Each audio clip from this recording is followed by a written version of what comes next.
3 minuti di tempo per decollare, 10 minuti per raggiungere qualsiasi angolo della provincia, poi l'atterraggio attraverso il tunnel direttamente alla sala operatoria. Un sistema calibrato e studiato in ogni minimo dettaglio per operare un paziente nel più breve tempo possibile.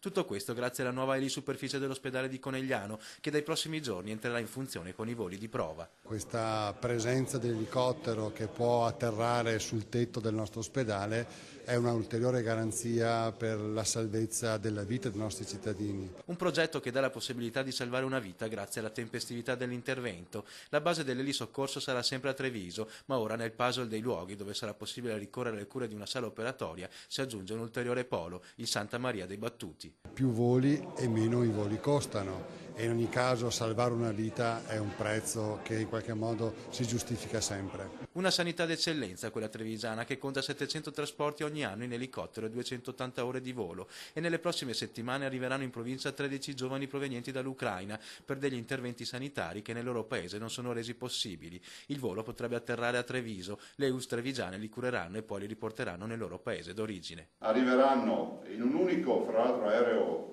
volo sanitario, umanitario, come lo definiamo, i primi 13 pazienti politraumatizzati, immaginate che sono gli esiti, sono tutti ragazzi, poi io ho visto gli anni di nascita e tutto, ho chiesto che mi mandassero, non ho scelto i pazienti, ho detto sceglieteli voi, però vedo che sono tanti giovani, sono tutti ragazzi della rivoluzione ucraina.